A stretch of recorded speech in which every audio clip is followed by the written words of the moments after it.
की जमानत जब्त होनी चाहिए और हमारे बीजेपी वालों को गिनती में कुछ आना ही नहीं चाहिए।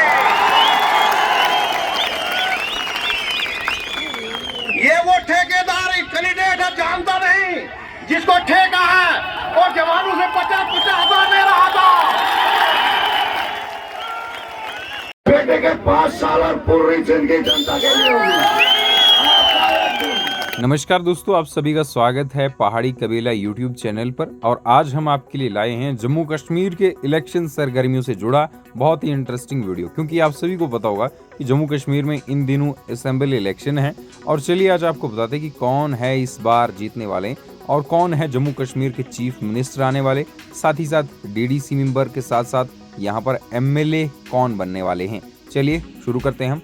दोस्तों अभी आप जो ये क्राउड यानी कि भीड़ गैदरिंग देख रहे हैं, ये है जम्मू कश्मीर के रामबन की। एनसी, पीडीपी, कांग्रेस या फिर अगर हम बात कर दे बीजेपी, इन तीनों पार्टी को पिछाड़ कर आगे निकले हैं सूरज सिंह परिहार।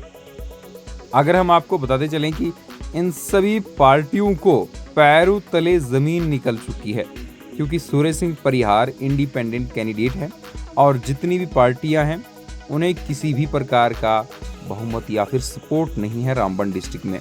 रामबन कंस्टिट्यूएंसी से इंडिपेंडेंट उम्मीदवार श्री सूरज सिंह परिहार अपने दबदबे में बहुत ही ऊपर है और पूरे के पूरे आसार सूरज सिंह परिहार के जीतने के हैं रामबन के जो इंडिपेंडेंट उम्मीदवार हैं। हालांकि आपको बताता चलूं कि पहले यही सूरज सिंह परिहार जो थे ये बीजेपी के नेता थे, डिस्ट्रिक्ट प्रेसिडेंट थे। जम्मू लगभग 2 से 3 हजार लोगों के साथ बीजेपी कार्यालय टिकट लेने पहुंचे थे, पर बीजेपी ने इन्हें टिकट देने से मना कर दिया।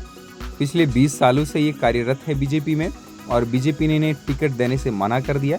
इसके बाद डीडीसी मेंबर राकेश ठाकुर को टिकट दी गई, जिससे कि आवाम की डिमांड्स जो थी वो बहुत ही अलग थी और आवाम की डिमांड्स के ही ऊपर इन्हें खड़ा होना पड़ा। आवाम ने ही इन्हें खड़ा किया है। घर में आकर बहुत सारे लोग इकट्ठा हो गए, जिनके बाद इन्हें जबरन यहाँ पर एमएलए के लिए यानी कि इंडिपेंडेंट उम्मीदवार खड़ा करना पड़ा पब्लिक को। जी हाँ, आप बिल्कुल सच सुन रहे हैं। इसके बाद इन्हें ज़बरदस्ती खड़ा होना पड़ा और इसके लिए इन्हें बीजेपी पार्टी को रिज़ाइन भी देना पड़ा। साथ में अभी आप जो ये भीड़ देख रहे हैं, बाहरी भीड़, यानी कि रामबन के इतिहास में बहुत सारे बड़े बड़े लीडर्स, श्री पीएम मोदी जी भी आए हैं, पर इस तरह की भीड़ नहीं उमड़ रही थी। पर इतिहास में पहली बार सूरज सिंह परिहार जी ने इस भीड़ का इतिहास बना दिया है और लगभग 15 से 18 हजार लोग इस भीड़ में जमा हुए थे। हालांकि रामबन कॉन्स्टिट्यूंसी में ही लोग 50 से 60 हजार रहते हैं और इनके साथ लगभग 18 से 20 हजार लोग थे। बहुमत इन्हें लग रहा है कि बहुत ही अच्छी मिलने वाली है। यहीं पर अगर हम रामबन की बात करें, अलायंस जो यहाँ पर चल रहा है कांग्रेस और एनसी का, कांग्रेस ने अपना उम्मीदवार खड़ा नहीं किया है और एनसी को यहाँ से मौका दिया है कि वो अपनी सीट को जीते ताकि अलायंस जो है उनका बरकरार रहे। इसके बाद अगर हम आगे की बात करें बीजेपी की, तो बीजेपी से राकेश ठाकुर हैं जो कि बहुत ही पीछे है इस मामले में, यानी कि अगर हम बात करें जीतने के मामले में तो बहुत ही पीछे है। इसके बाद आता है यहाँ पर पीडीपी मेंबर को भी नहीं खड़ा किया गया है रामबन में। आज़ाद डेमोक्रेटिक पार्टी से भी किसी को नहीं किया गया है यहाँ से खड़ा। आम आदमी पार्टी से भी किसी को खड़ा नहीं किया गया है। साथ ही साथ अपनी पार्टी से भी किसी को खड़ा नहीं किया गया है यहाँ से। आपको बताता चलूँ कि ये बहुत ही एक स्ट्रॉन्ग मुकाबला जो इंडिपेंडेंट उम्मीदवार आपको बताता चलूँ कि एक बार फिर से सूरज सिंह परिहार लगभग लग रहा है कि एक साइड ही ये मुकाबला कर चुके हैं, क्योंकि इनके साथ अच्छी खासी भीड़ देखने को मिल रही है। अब 8 तारीख को ही पता चलेगा कि किन लोगों ने किस पर वोट डाला है। फिलहाल इससे पहले जो अभी आप ये भीड़ देख रहे हैं, जो क्राउड देख रहे हैं, ये उन्हीं के दिनों का है। साथ ही साथ आप सभी को बताते चले कि 8 तारीख का क्या है। अब 8 तारीख को क्या होने वाला है, आपको बताता चलूँ कि 8 तारीख को यही होने वाला है। देखिए कि अगर हम जम्मू कश्मीर की बात करें, NC national conference Jammu Kashmir में अपना सीएम ला सकती है, यानी कि पहले रह चुके उमर अब्दुल्ला अपना फिर से गद्दी संभाल सकते हैं। उमर अब्दुल्ला एक बार फिर से सीएम जम्मू कश्मीर के बन सकते हैं। ये कहीं ना कहीं इनके बहुत ही ज़्यादा हद तक चांसेस हैं, क्योंकि एनसी जम्मू कश्मीर में इस वक्त बहुत ही मजबूत दिखाई दे रही है।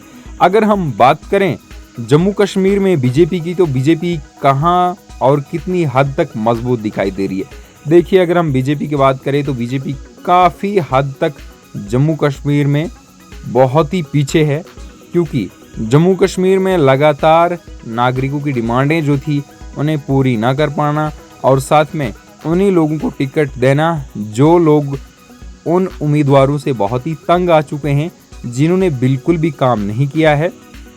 जाने पहचाने लीडर को टिकट ना मिल पाना बीजेपी के, ये बहुत ही कहीं ना कहीं बीजेपी का बेइंसाफ है लोगों के साथ। इसके कारण लोगों में आक्रोश है और कई जगहों से इंडिपेंडेंट उम्मीदवार खड़े हो चुके हैं, जिससे कि बीजेपी को एक भारी मात मिल सकती है। अगर हम बात करें पीडीपी, तो पीडीपी भी काफ़ी पीछे इस रेस में। कांग्रेस और एनसी अपना अलायंस मिलाकर जो चला रहे, वो कहीं ना कहीं आगे जा सकता है, जिसके चलते यहाँ पर कहीं ना कहीं जम्मू कश्मीर में एनसी और कांग्रेस की सरकार बन सकती है, जो कि बहुत ही ज़्यादा चांसेस हैं। और साथ में अगर हम बात करें तो इंडिपेंडेंट उम्मीदवार जो बने हैं वो भी काफ़ी ज़्यादा हैं। अगर ये गठबंधन करते हैं किसी और सरकार के साथ, वो फिर बात अलग रही।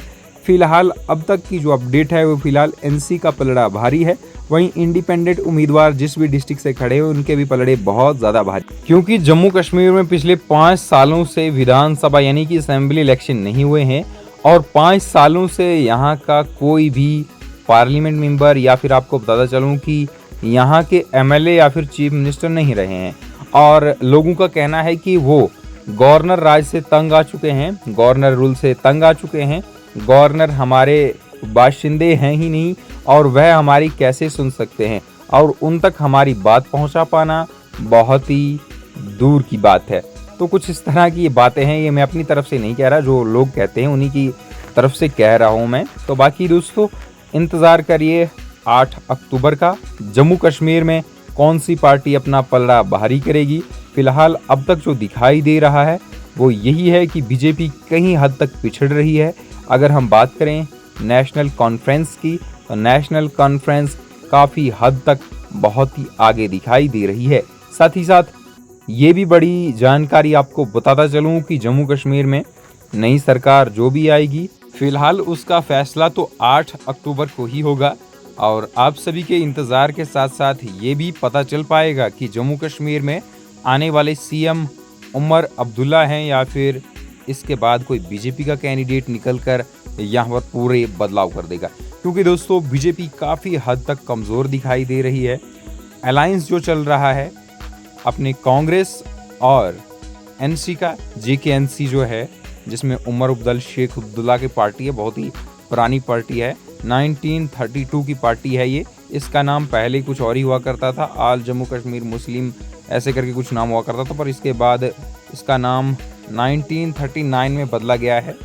और फिलहाल चलिए देखते हैं ज़रा इंडिपेंडेंट उम्मीदवारों का क्या दबाव रहता है। इसके बाद अपने बदलाव के साथ जम्मू कश्मीर में जो सरकार आने वाली है वो इस बार की बहुत ही अलग आने वाली है, क्योंकि लोगों ने उन नेताओं को ज़्यादा नहीं चुना है जो कई सालों तक जम्मू कश्मीर पर राज कर रहे थे, या फिर वो बीजेपी के हों या फिर वो एनसी के हों, कांग्रेस के हों, किसी भी पार्टी के क्यों ना हों। लोगों ने ज़्यादा नेताओं को वोट नहीं दिया है, उन्होंने अपने ही आज़ाद उम्मीदवार तैयार किए हैं, जिससे कि आज़ाद उम्मीदवार बनने के बाद लोगों का यही कहना है कि हमारे अपने बाशिंदे ही हमारी बात सुन सकते हैं। हमारे यूपी के गवर्नर जम्मू कश्मीर में जो रह रहे हैं वो हमारी बातें नहीं सुन सकते, या फिर कोई और स्टेट का बंदा हमारी बातें नहीं सुन सकता। इसीलिए हमने अपने गांव के ही इंडिपेंडेंट उम्मीदवार को खड़ा करना है, चुनना है, उससे ही आगे पार्लियामेंट तक पहुंचाना है, उसके बाद ही हमारे गांव के हल होंगे। ये कहीं ना कहीं सच्चाई के साथ साथ बातें उभर रही हैं, क्योंकि जम्मू कश्मीर में 370 टूटने के बाद काफ़ी हद तक बातें फैलाई गई कि जम्मू कश्मीर इन दिनों बहुत ही ज़्यादा डेवलपमेंट में है। तो दोस्तों ये बातें उतनी ही फीकी पड़ जाती हैं जितनी कि अभी आप देख रहे हैं।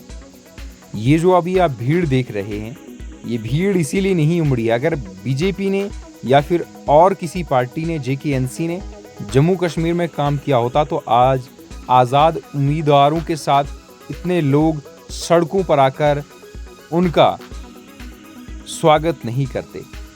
क्योंकि ये वही दिखाई दे रहा है कि ये वही साफ नक्शा है, साफ चेहरा है, काला चेहरा दिखाई दे रहा है जिन लोगों ने अपने काले कर्म किए हैं और आज लोग उन्हीं के लिए सड़कों पर अपने इंडिपेंडेंट उम्मीदवारों को लेकर निकल रहे हैं। तो चलिए आपके साथ मिलते हैं एक और नई वीडियो में, तब तक सभी खुश रहिए और मंगल।